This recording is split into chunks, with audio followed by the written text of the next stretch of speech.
तो हरदा में पटाखा फैक्ट्री में विस्फोट हुआ। आशियाने तबाह हो गए। घरों में रहने वाले लोग रोड पर आ गए, सड़कों पर आ गए।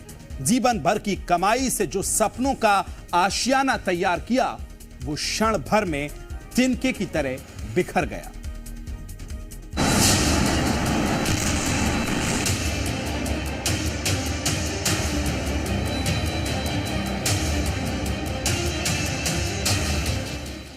मकान तो पूरा जल गया, अंदर अंदर पूरा जल गया, कहीं नहीं ढांचा खड़ा है बस। सेकंड ब्लास्ट में हम भागने की कोशिश ही कर रहे थे, इतने में तो सभी कुछ खत्म हो गया। बड़ा बहू बेटा 2 ही शांत हो गए।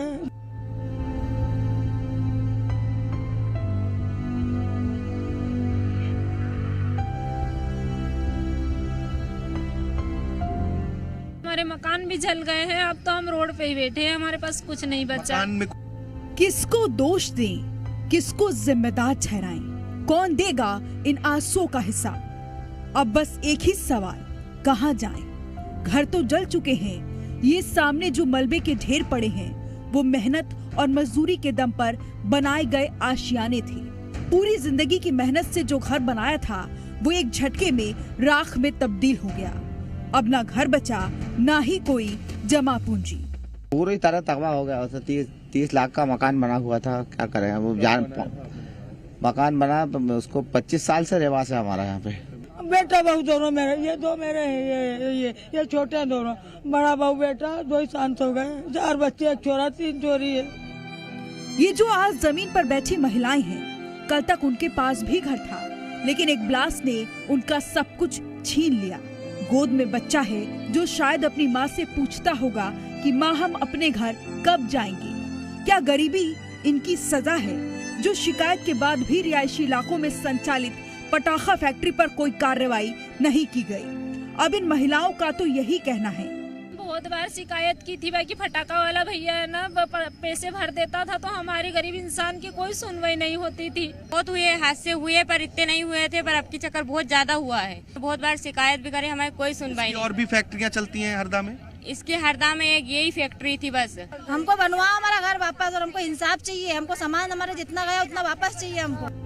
पटाखा फैक्ट्री में आग लगी, एक के बाद एक कई विस्फोट हुए। विस्फोट इतना जोरदार था कि दूर दूर तक मकानों की खिड़कियों के कांच टूट टूट कर गिरने लगे। आसपास मौजूद मकान तो मलबे में तब्दील हो गए। पूरा इलाका लोगों की चीख पुकार में समा गया। फैक्ट्री के आसपास खड़ी गाड़ियों के परखच्चे उड़ गए थे। सवाल वही कि आखिर रिहायशी इलाकों के बीच में सैकड़ों टन बारूद भरे फैक्ट्री को चलाने की अनुमति कैसे दे दी गई। कहना गलत नहीं होगा कि इस विस्फोट ने लोगों के हंसते खेलते जीवन में तबाही का वो आलम लाकर खड़ा कर दिया, जहां उन्हें अब सिर्फ सरकार से मदद की दरकार है। हरदा हादसे के बाद लोग अपने घर खो चुके हैं। अब आक्रोश है और आरोपियों पर सख्त कार्रवाई की मांग है। कहाँ रहते? राजू सेठ से ज्यादा हमको प्रशासन पे, आज प्रशासन इतना ध्यान देती तो आबादी वाले क्षेत्र में ये सब नहीं होता। हमारा घर चाहिए, पढ़ाई लिखाई, खिलाना पिलाना, कपड़ा लत्ता, हमारी पूरी जिंदगी भर की। कितने भाई बहन हैं आपके? 3 बहनें, 1 भाई है, 4 भाई बहन है। आबादी वाले क्षेत्र में पटाखा बनाने की अनुमति कैसे मिली, इस बात को लेकर बेहद गुस्सा है। जो लोग हैं, लोगों के आंखों में आंसू हैं। कैमरा पर्सन अतुल जैन के साथ आकाश द्विवेदी, जी मीडिया, हरदा।